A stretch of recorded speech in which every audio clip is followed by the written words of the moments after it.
From down 20-0, from down 28-7. Last week, as they were getting their ass kicked by the Cowboys, I had looked up the greatest comebacks in Giant history. Didn't have to use it last Monday, but I had that information on Sunday afternoon. Tiki, what the hell happened in the second half? Daniel Jones is what happened. Don't have any confirmation on the play calling controversy that is swirling around Giant Stadium right now. Actually, not even Giant Stadium, because they're out in Arizona or San Francisco because they stayed on the West Coast. But to me, the biggest thing that changed this game, besides Daniel Jones being epic and worth every penny of $40 million a year so far, was they just decided to be aggressive. You know what it was? It was almost like they went into the locker room at halftime and just said, F it. You know what? Let's just what we're doing is not working. Let's just go take some shots. Let's look at the skill position players that we have, and you know what? Let them be skill position players. And that first throw to Jalen Hyatt, who was brought here for a specific reason, to stretch the field. That was a zone coverage. That wasn't even man coverage, or maybe it was man. Who knows? But he was behind the safety. Right? That just tells you how fast that he is. I mean, the only knock on that play is that maybe Daniel Jones underthrew it, right? Because if he throws it a couple feet longer, it's a walk-off touchdown or a 75-yard touchdown to start the second half of the game. But the aggressiveness just felt different. And when you have a guy like Daniel Jones who's in some ways still trying to prove himself, let him. You know what I mean? Don't try to put cuffs on him. Don't hold him back. Just let him go be. If he's going to make mistakes, he'll make some mistakes, and then we'll have our narrative about him. But you also have to give him the ability to go be a hero. And they let him do that in the second half, and it was a completely different team. It was almost the most necessary thing that this season's Giant team needed because they were sleepy for 6 quarters. Oh, my God. They got their ass kicked in the first 6 quarters of the season. This was as bad of a start to the year as you can write out. And when you've got punt, turnover, and eerily similar turnover to what we saw Sunday night, which is squarely on Saquon Barkley, letting the ball go through his hands for a Daniel Jones interception, followed by the end of the first half, this offense didn't show a pulse. And in the second half, they went and did touchdown, field goal. And what I thought was incredibly impressive is you mentioned the first play of the second half, the bomb to Jalen Hyatt. 3 plays later, they're in the end zone. Great, it's 20-7. We have a football game. Mm-hmm. The defense, which was equally as inept in the first half. How many missed tackles and bad penalties did they have in the first half? It's not as if all of a sudden they turned it on because they let the Cardinals march down the field, score a touchdown, convert on a 2-point conversion, and all of a sudden, 5 minutes into this third quarter, they're down by more than they were at halftime. That's true. And so I thought at halftime, you know what? They still have a shot. I wasn't giving up on them, which is easier for me as a non-Giant fan. But I'm going to be honest with you. After the Cardinals march down the field and make it 28-7, then I said, all right, that's it. That was cute for a while. And they responded. They were an offensive juggernaut in the second half of this game. And I go back to that 3rd and 12 play where Daniel Jones, to his credit, made the most important play of the game. Because converting on that 3rd and 12 for a 13-yard run when you're down by 21 points with 5 minutes to go in the third quarter was as important as any play he made. And the Giants offensively just clicked over the last 20 minutes of the game. It was insane. So one of the things that we harped on or talked about this offseason was big plays, right? Explosives. We got it last year in the run game and from Daniel Jones in the run game as well, but very rarely did you have explosive plays. And the thing that I kept saying, it's a stat. It's a stupid stat. I don't believe in stats. They'll lie to you. They'll make you think you have an answer when they don't really mean anything because it's always about execution. But this one kind of came true in this Giants second half. When you make explosive plays, especially in the pass game, 20-plus yards, you're 3 times as likely to score a touchdown, right? It's that sudden change of field position. It's a change of momentum. It's all of a sudden the defense is like, oh, crap, what just happened? And they're sitting back in some soft coverage because they have to change. They got to run 30 yards down the field. Next thing you know, Daniel Jones, 2 plays later, is in the end zone. As soon as they started doing what they brought all these big-time speed players in to do, look what happened. Yeah. Right? I mean, hell, if they were on this pace, they could have scored 50 points in this game, right? This was the offense you dreamt of during the offseason. 100%. Big plays, and we haven't seen even the opportunities. So, look, I don't know if Brian Daboll took the play calling away from Mike Kafka, but he certainly influenced him one way or another. You know, I give Brian Daboll this. He did this last year. He did it again right before this game with, I don't want to say none of us seeing it coming, but certainly being a surprise. He made a change on his offensive line. Yes. He made a change with one of his guards when he said to Glowinski, after sucking against the Cowboys in week 1, I'm going to bench you for a guy in Marcus McKeithen, who 90% of Giant fans didn't know existed before he was starting in this game. 6th-round draft pick a year ago, got hurt immediately, never saw the field. What I love about that, what I'm actually jealous about, more on that later, is that Brian Daboll, 1 week into the season, was not afraid to make a change. But he shouldn't be, though, because this is what he's always been about. You have to earn everything. And this is why you have to respect him. Like you play good, play bad, doesn't matter. Brian Daboll's going to make you earn your playing time. And if you don't, sorry, someone else is going to take your time. You're going on the bench. You're going on the bench. And think about it. Glowinski has to come back into the game if Bredesen gets hurt and actually look competent. Yeah, and he was. And he played well. And he's better at left guard than he was at right guard, that's for sure. And as far as what happened in the second half, did Brian Daboll take the play calling away from Mike Kafka? Doesn't matter. That was my answer. It don't matter. All I know is that the Giant offense looked like a juggernaut in the second half after looking pathetic for the first 6 quarters of this season. Daboll's never going to give us an honest answer. One thing I've learned about him now is he's Belichick, like you said. Yep. He doesn't say anything. So I watch his post-game press conferences, and I'm starting to realize, wow, Evan, I'm wasting my time. I get 12 minutes of nothing. Mm-hmm. He doesn't tell us what he says at halftime. He doesn't tell us, hey, did I take play calling? Well, actually, he did say no, but nobody believes him. All I know is there was something different in the second half. Yes. And if Brian Daboll did take play calling away from Mike Kafka, well, then we should commend him. Of course. Because whatever he did freaking worked, and the Giants look like a different team. And by the way, last year, they were really good together, Brian Daboll and Mike Kafka. This past offseason, Mike Kafka interviewed for a lot of head coaching opportunities. And so the reality is, if he did, and they're still going to be good together and it's going to look like this, yeah, great. Fantastic. There's a lot of offensive coordinators that don't have designs on being head coaches or don't have the reputation of being the head coach, but they rank really well with their offensive coordinator. Do you think he did take it away, though, if you had to guess? I think he called some plays. I think Mike Kafka called most of them, right. But I think that there was an influence like, hey, I need a shot right here. All right, and pick it. Right? I think he influenced it. I don't think he took it away, but I think he influenced it. If that's what he did, you know what? That's called being a real head coach. But that's what think about all of the head coaches that were offensive minds, like Brian Daboll, that actually do call plays. Right? I just did one down in Cincinnati. Zach Taylor is the play caller, but he is Brian Callahan is so important to him because he does everything else, right? Taylor's head coach, Daboll's head coach. But all that other stuff that has to deal with installing and adjustments and et cetera, that all falls on the offensive coordinator. So no matter what you say, it's collaborative. I think it's more of a media story if we splash Brian Daboll takes play calling away from Mike Kafka. It's like, dun, dun, dun, Mike Kafka's dead as a head coaching candidate. But what does that do for the team? What does that headline do for the team? Absolutely nothing. Hey, the way you described it, though, that's what I want from my head coach. My head coach runs everything. So he should get involved once in a while with the offense, with the defense, with the special teams. That's my head coach. He's the CEO. Yes. The best head coach needs to be a CEO. Todd Bowles. I know Jet fans don't want to hear use him as an example, but I'm going to give it to you, though. Todd Bowles calls defenses for the Tampa Bay Buccaneers. That's great. Now, does he want to keep doing that? No, he wants to give it over to somebody else, but he's the one installing it and designing it, so he's going to keep calling it. But eventually, he's going to give it to somebody else, and it's not dissimilar, right? Sean McVay's the same way out in Los Angeles with the Rams. Kyle Shanahan is the same way with the 49ers. Sean Payton, even though I don't know who his coordinator is out there in Denver, and they had a horrible loss to the Washington Commanders, but still, everybody who does this as a head coach, who is the primary offensive mind, let's put it that way, has someone as their right hand, whether he's calling the plays or not.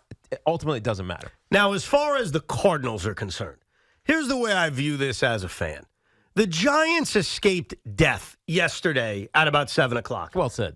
They escaped death. Even I didn't want to admit it, but it was a must-win. Oh, no doubt. They lose that game to Arizona, and I don't care how. I don't care if it's just a blowout and they lose 35-3. I don't care if they come back, but the defense lets Joshua Dobbs march down the field and they lose on a game-winning field goal. It doesn't matter. Played really well. He did. I know we want to knock because it's Joshua Journeyman Dobbs, but he actually played pretty good football. Well, you can look at that two ways. You could say he played football or the Giant defense sucked and allowed him to play good football.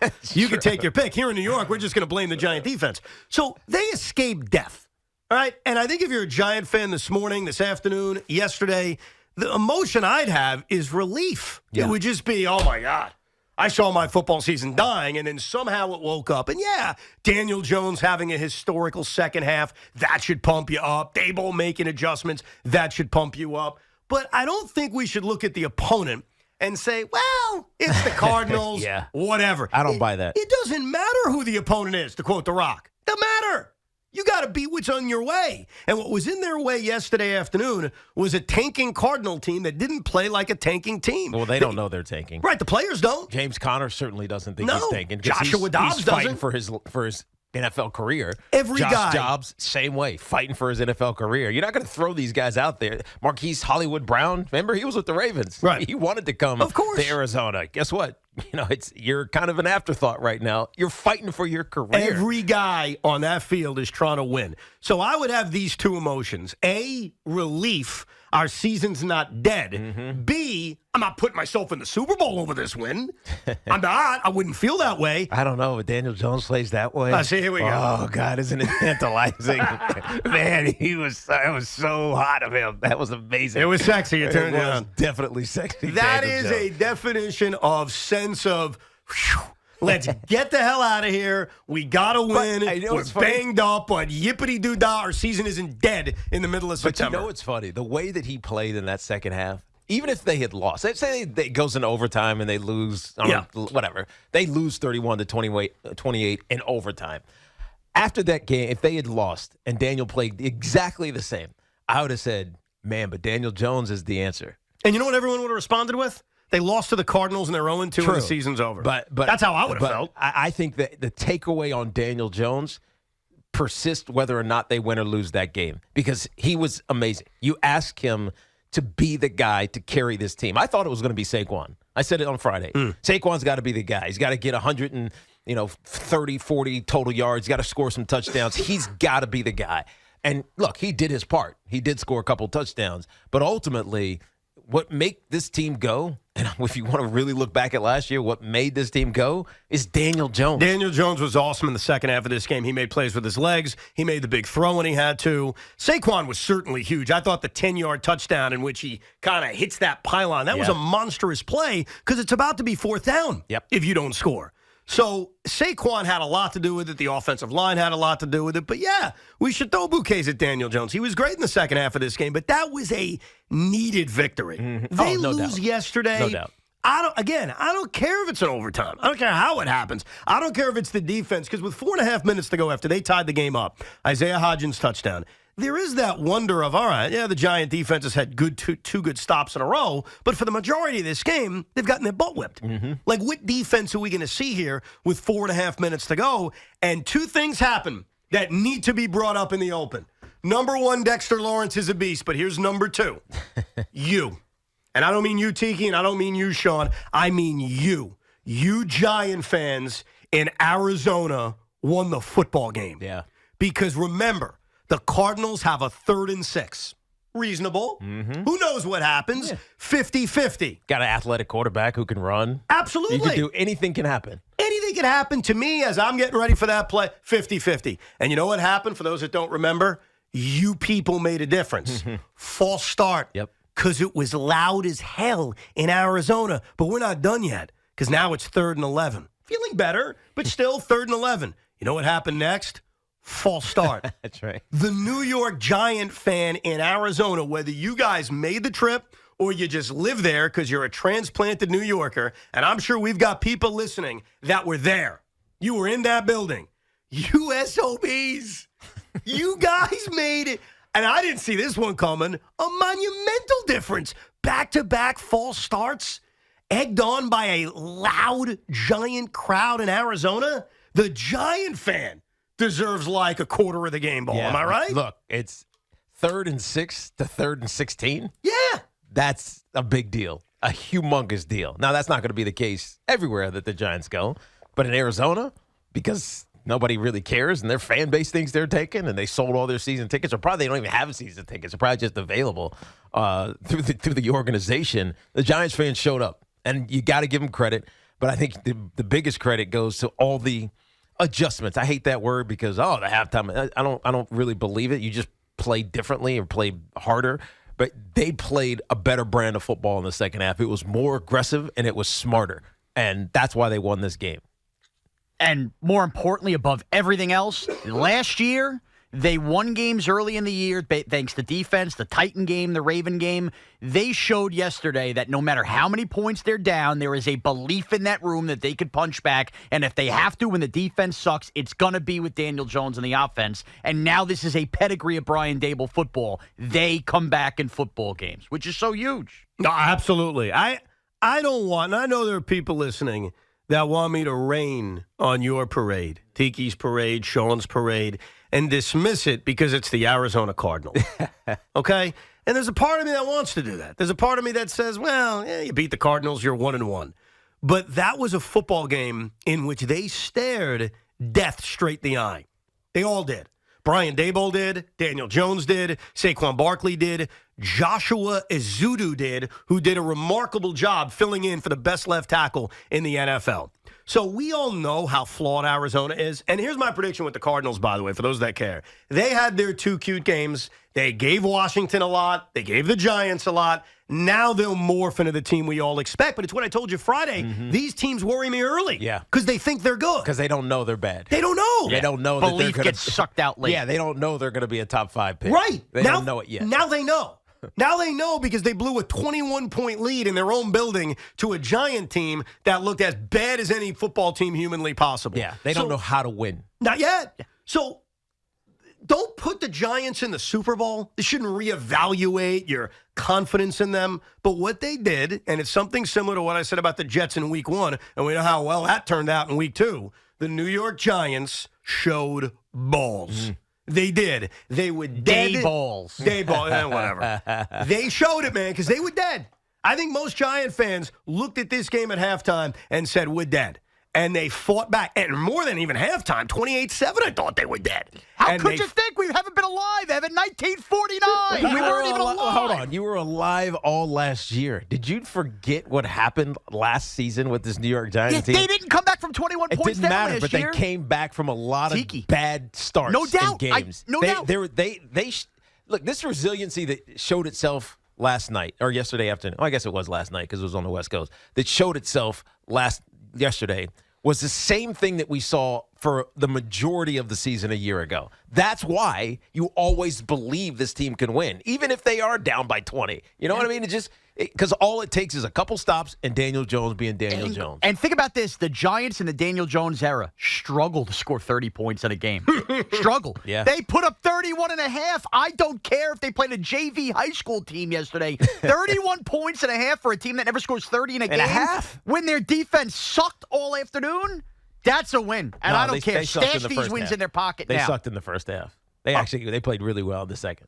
Yeah, I mean, they still give up that touchdown outside of the first drive. Well, you can't just eliminate that. Here's what I'll say about the Giant defense. They eventually, it took a very, very long time, but eventually, with 3 minutes to go in the third quarter, they showed up. Yeah. But that's what, look, in the fourth quarter, the New York Giant defense absolutely delivered. They got off the field on third down. Dexter Lawrence was all over the place. They cut down on the idiotic penalties, and they made the plays when they needed to. But for the first 3 quarters, not 2 quarters, you could say that about the offense. But for the first 3 quarters, this defense was Swiss cheese. That's what they were. But to their credit, once the Giants were able to cut it to 28-14, and there were not many possessions left, the defense found a way to get off the field. And somehow the New York Giants stared down death. And here they are on a Monday afternoon, and they're still alive. We'll get to your calls reacting to this game, 877-337-6666. As far as the other football team, I'm disgusted. I let out my emotion in a little bit. Joe B will join us coming up at 4 o'clock. Is he going to be disgusted, or is he still going to believe? We'll find out coming up at 4. But obviously, a lot of time for your call on a Football Reaction Monday.